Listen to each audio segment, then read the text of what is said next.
Hello, I'm Sam Kaufman with the Human Path, aka Herbal Medics University, and I want today to make a short video on how to make a glyceride. It probably won't be a short video, probably a long video. I apologize, but this is kind of impromptu, so I'm just going to video and stop and go, different portions of it. But I was making a glyceride today anyway, and I've had a lot of requests from people to give out some sort of information as to how I like to make glycerides.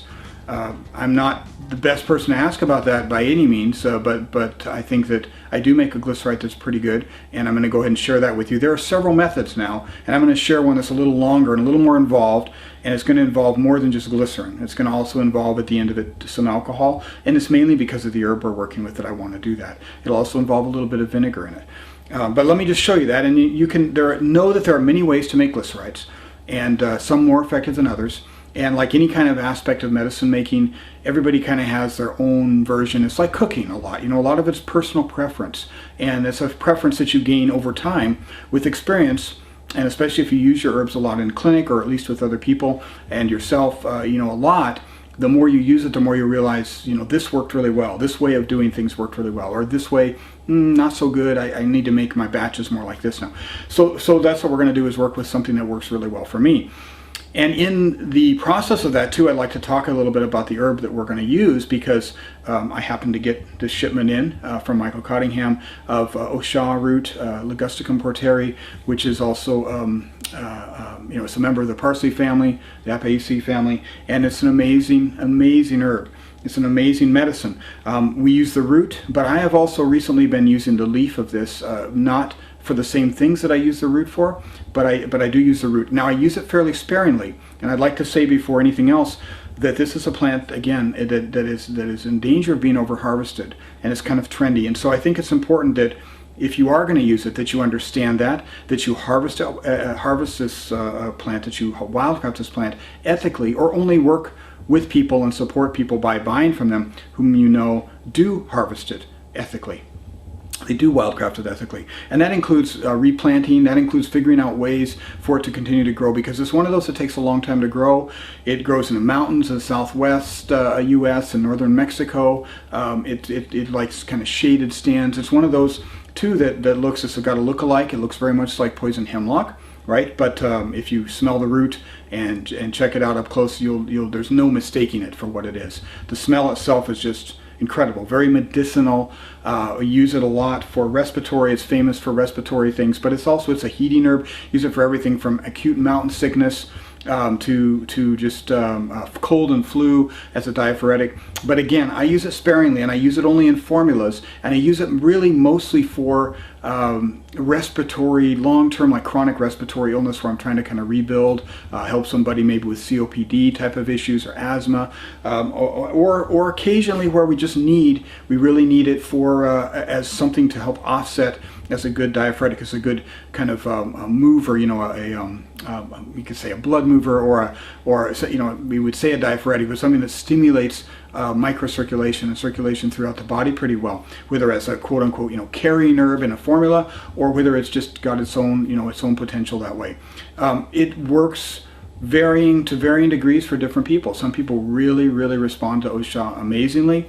Some people not so much. Back when I used to do a lot of primitive skills type stuff, about 30 years ago, when I would spend times, days and weeks in the woods with very minimal, a knife basically, and an elk skin and a container, I would take, my medicine would be Osha usually, and I harvested one Osha root, I think, that lasted me for 4 or 5 years doing that, and it was just, if I started to feel run down, I would chew on the root. And of course there were other medicinals out there too, but it's always been one of those kind of moving lymph a little bit, just it's a mover. And so I would always felt like it worked well for me whenever I started to feel like I was getting run down. And for me personally, most of the time when I get run down, it tends to display itself or come out in my body usually through respiratory stuff, upper respiratory stuff. And so that may be the connection there for me as well. Anyway, I just want to make sure you understand this is not just this is kind of a trendy herb, and don't jump on the bandwagon and just buy up a bunch of Osha. It's very difficult to grow. In fact, it's impossible to grow almost. There's at least one person that I know who can do it, but it's very difficult. So it's one to really take care with, and not to overuse and not to overharvest. So that said, we have this root, So what I'm going to do first off camera here is I'll go ahead and chop this root up as finely as I can. Now I'm going to go ahead and throw everything in a blender eventually, and the root of Osha is fairly soft, so it'll blend just fine, even just in a regular household blender. You don't have to have anything special for that. But I'm going to go ahead and chop it up and get it ready, and then we'll go ahead and blend it and work with that. And I'll do a little bit of camera, I think, with the GoPro too, so I can put that in as well here.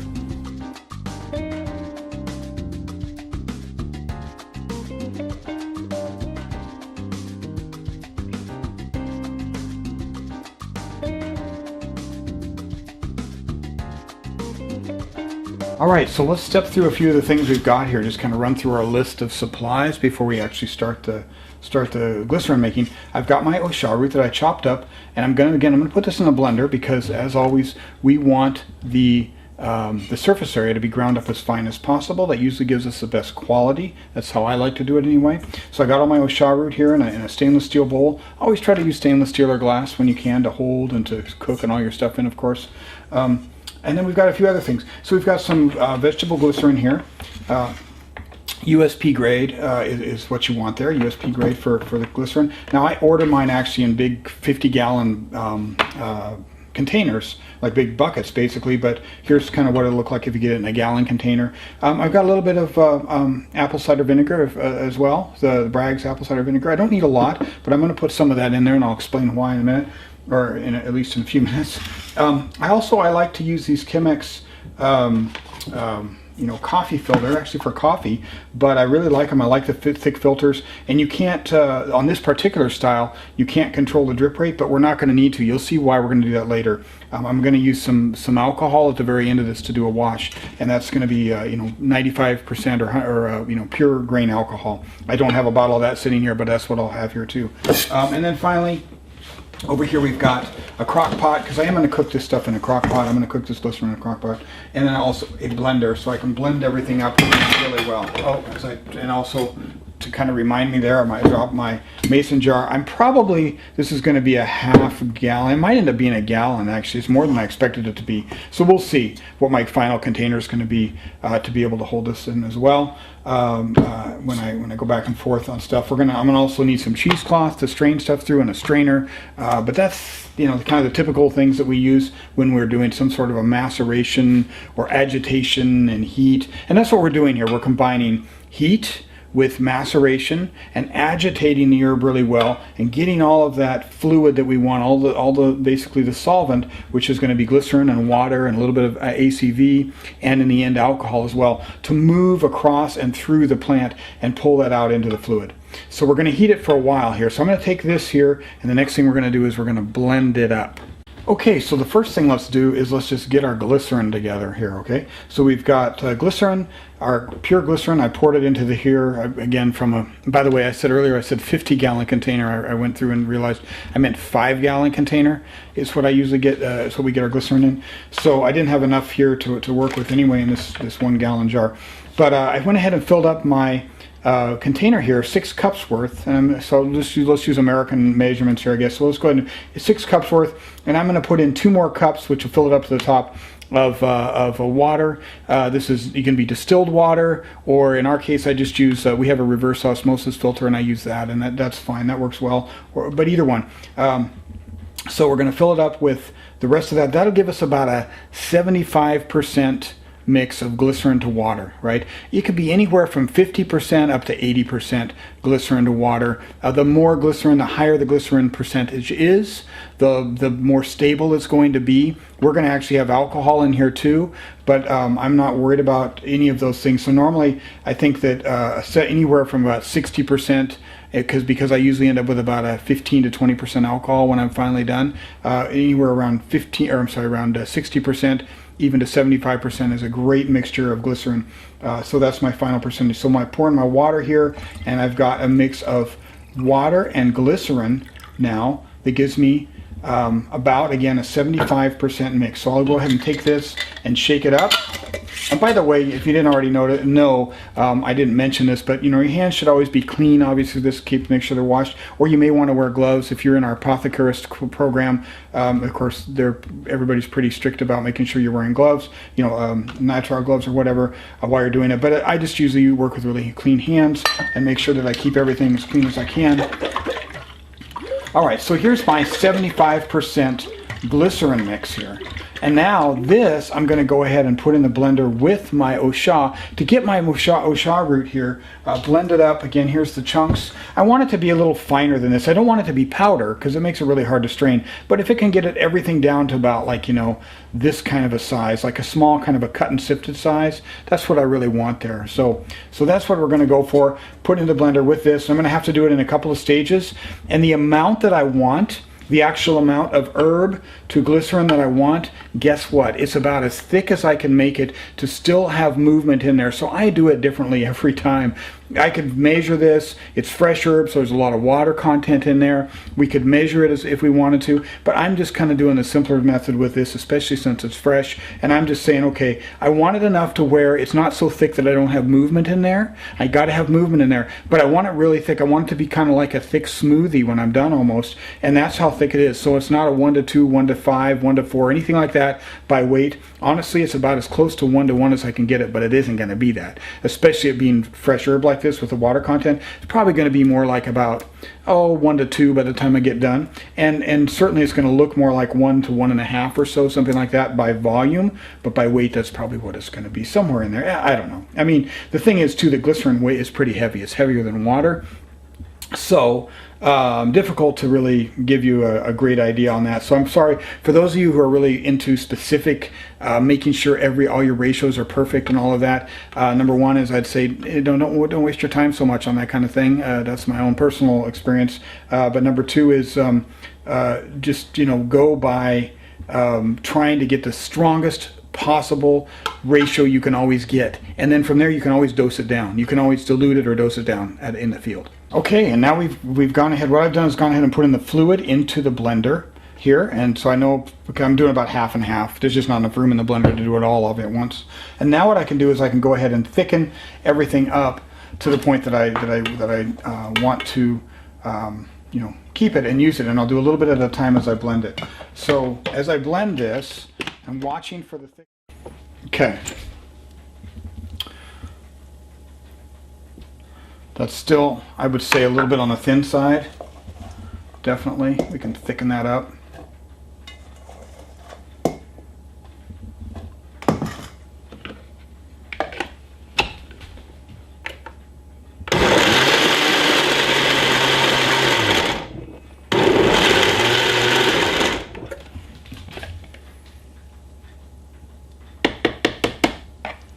A little more. Looks like we're probably going to end up with about half and half to give me a nice thick mixture.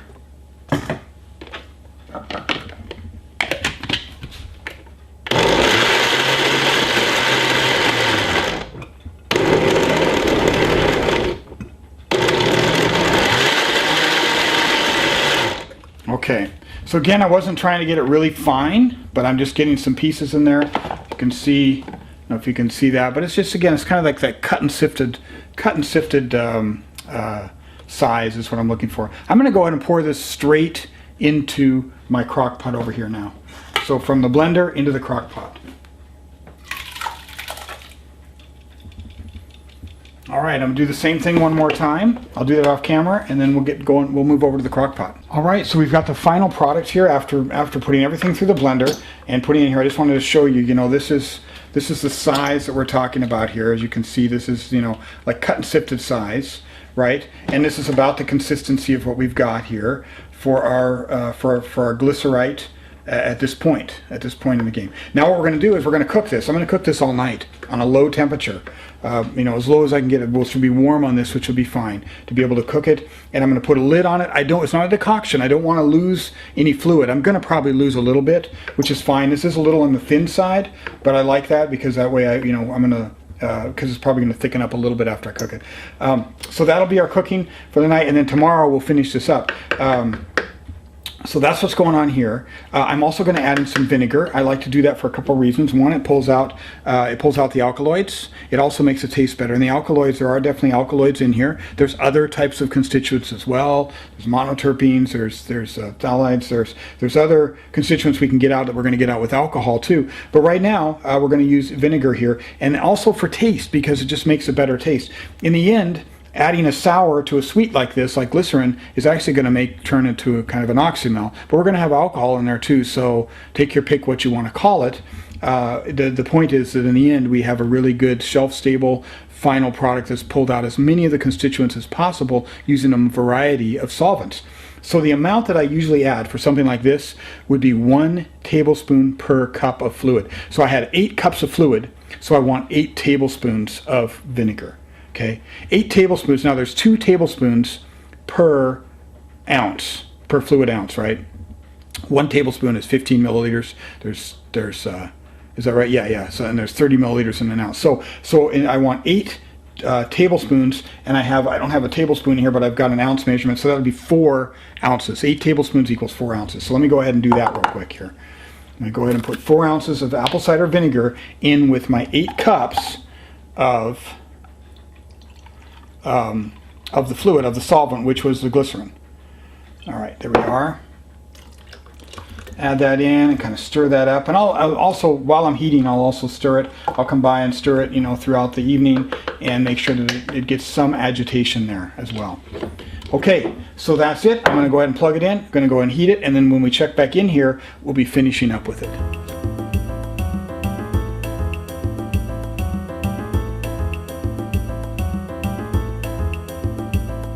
All right, we're back, and this is the next morning.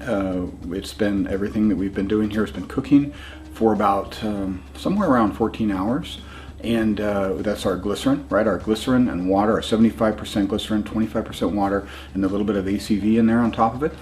And been cooking, and the whole room smells like Osha now. It's really been cooking well. I've stirred it up every once in a while. Every time I came and checked on it last night, checked on it early this morning, and stirred it every time I had checked on it. So I'm ready now to strain it. I've got some unbleached cheesecloth here. 50 pound is what I use, and then I've got a strainer, and I've got a bowl, and I'm going to go ahead and just go and let it, while it's hot now. One thing you can do is you can take it from the heat in the crock pot now, or however you've been cooking it, maybe a double boiler, and you can put it back into the blender. There's other ways, as I mentioned, to make glycerites, and one way is to do kind of a canning, like a wet bath canning method. And what I always do if I do the wet bath canning method is I always take it there, put it in the blender while it's hot, and blend it, and then strain it.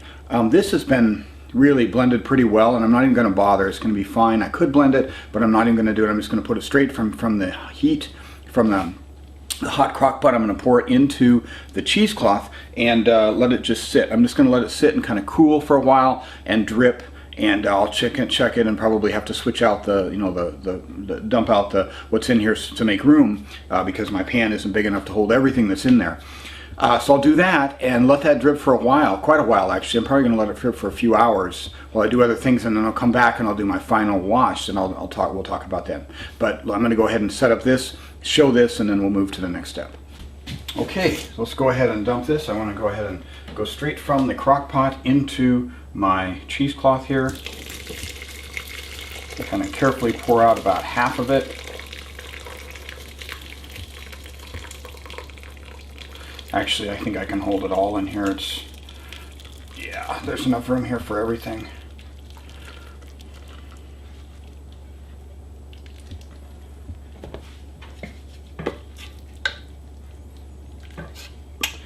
Alright, so all this Osha root out, and I'm just going to let this drain. It's draining pretty quickly, but I want to go ahead and let it just drip for a while, and I'll squeeze it when I get done. I'll go ahead and we'll squeeze the cheesecloth and press it out.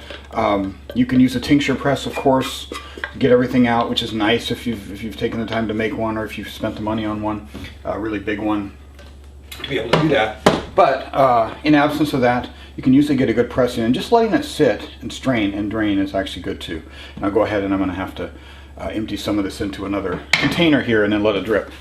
So we'll come back to that in a couple hours. All right, we've let this sit for a little while, and I'm going to go ahead and finish. As you can see, this is how much came out just without even really, that was the first, oh, I don't know how long, maybe the first 10 minutes or so, maybe 5 minutes, 10 minutes of the drip.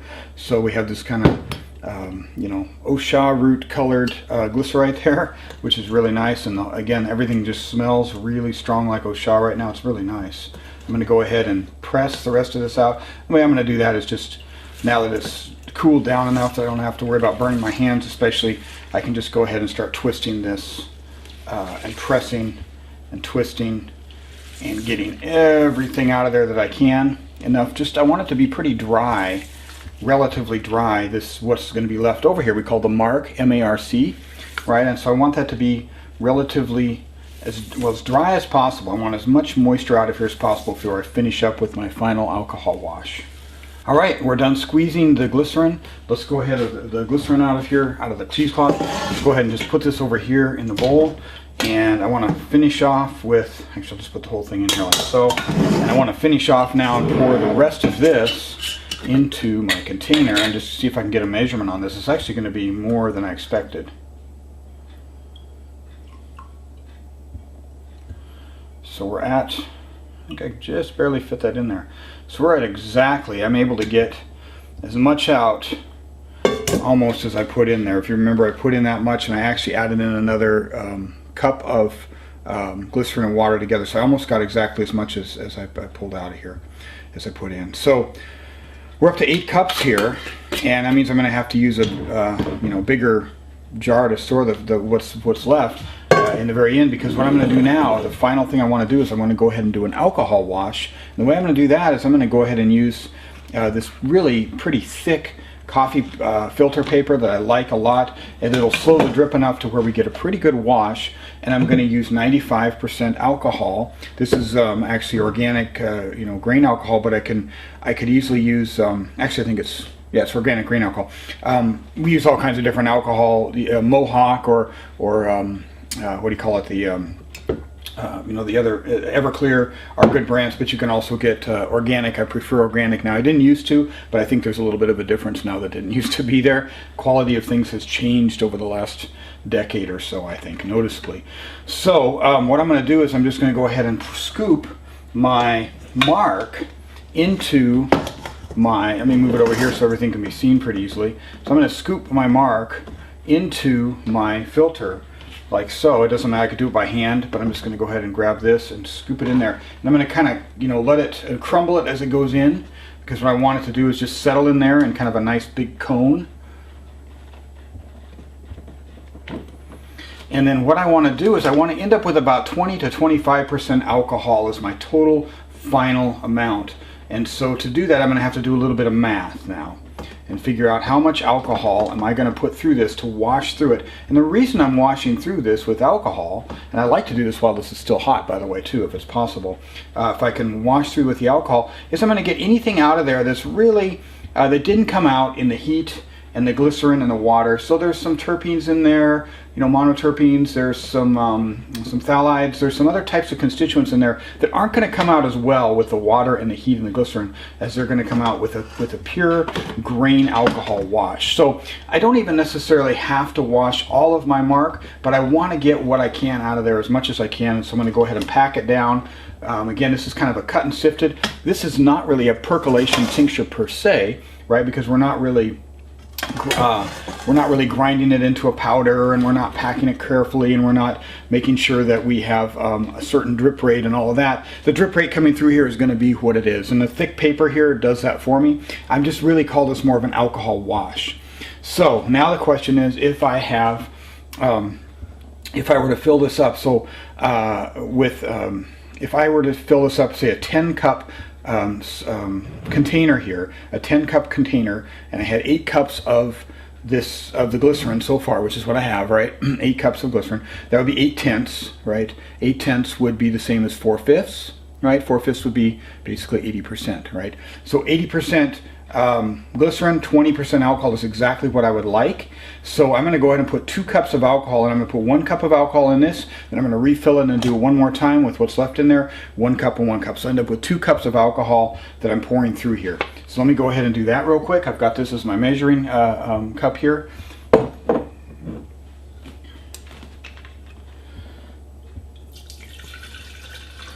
I'm going to pour it through kind of gently, and you know, I want to spread it out over the surface of this as much as I can. There's better ways to do that, but I'm going to go ahead and just do it by hand and let it drip through and wash through everything I've got here in this cone. And let's see what color that alcohol is as it comes through there too. It's pretty clear, and we'll taste it and see what we're getting through there when we're done here.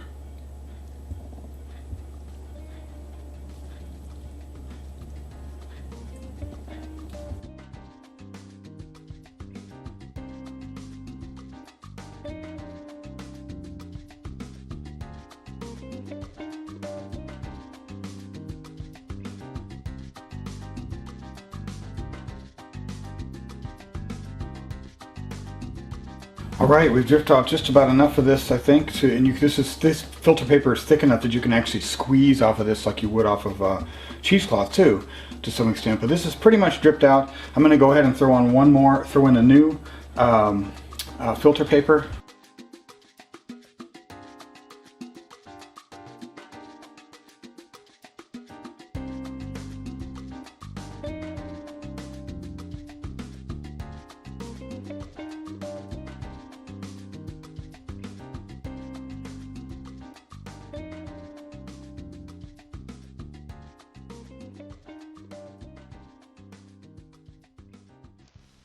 All right, everybody, so I apologize. This is actually overdubbed now because I accidentally left the microphone off when I was recording this piece live. So I will go ahead and just overdub it now. What happened was I ended up running through not 2 washes, but 3, because I had enough mark to run 3 separate washes, all of them with the cone completely filled up there. So what that means is there's 3 cups of alcohol in there instead of 2, right? Each cup of alcohol I ran through 1 full cone. And then that was exactly how much mark there was, so it's perfect. So it ends up, instead of 8 cups of glycerite plus 2 cups of alcohol, now it's 8 cups of glycerite plus 3 cups of alcohol, which means a total of 11 cups, out of which 3 cups are alcohol. Okay, so it's going to be greater than 20%, obviously, somewhere around 25% by the time all is said and done. Fine, no problem. We're going to go ahead and notice the difference here, by the way, between the colors. So if we just wanted just a pure glycerite right now, we could do that, and we wouldn't have had to do all this alcohol piece if we didn't want any alcohol at all in our final product. However, the difference between the two in color, texture, and taste is quite remarkable. Right? They're both good. The glyceride is very good, extremely potent. The alcohol is very good. It's just they're different. So we pulled through a whole bunch of terpenes, as I was saying, and some other constituents that are very alcohol soluble came right on through there with the alcohol that didn't come through with the glyceride. And so we're going to mix the two together now. And we're going to end up with having to do that into a gallon jar, obviously, since there's not enough room. So I'll go ahead and put the glyceride in first. Doesn't matter which order we put these in. There may be a little bit of precipitate. That doesn't matter. It's a glycerite, so of course there's going to be some precipitate, and that makes no difference. But look at the difference in color between this. So this is the glycerite, the Oshaw glycerite. Very, very nice, very heady aroma, very good taste to it. And then the alcohol has a smooth taste to it too. For being alcohol, pure alcohol, it's amazingly smooth. It actually picked up some of the glycerin with it coming in, so that it's even kind of sweet as well. And so there's our final, with about 11 cups of our final glycerite slash tincture slash oxymel, because we had the sweet of the glycerite and the sour of the ACV, the apple cider vinegar, in there as well. So put the whole thing together, mix it up a little bit, okay, and that gives us a chance to go ahead and taste the whole thing together and see how that came out. So I'm going to go ahead and just take a quick taste of that, and believe me, the taste, of course, I'm doing a post analysis here because I'm doing a recording off while I'm watching this, but the taste was absolutely really good. It's a very, very strong glycerite, excellent mix. I had a great time making it, and I hope you enjoyed watching it. I'm going to go ahead and chat for a couple more minutes here and wrap things up. All right, so it looks like I left my microphone off during that last little thing, so I'll have to overdub that that I just did now. But just a few last things. One is a thank you to Michael Cottingham for sending me and donating these herbs to us. These herbs and this glycerite will go to a great use in our clinic, of course. we gave all of ours. We had about a gallon of Osha glycerite that we donated as many of the things we did when we put together the clinic that is still up there in Sacred Stone in Standing Rock, North Dakota. So this replenishes our clinic here. So thank you, our apothecary. The second thing is, if you're interested in glycerites, I would highly recommend checking out Green Star Herbs up by Austin, Dripping Springs, and that's Trina Shore-Sims. She makes a great product too. So those are a couple of people to keep your eye on, and for more information in general about the herb with Scott and Michael's wildcrafting, as well as glycerites and what Trina does up there. That's it. Check us out at thehumanpath.org. Thanks for watching this, or herbalmedics.university. Talk to you later.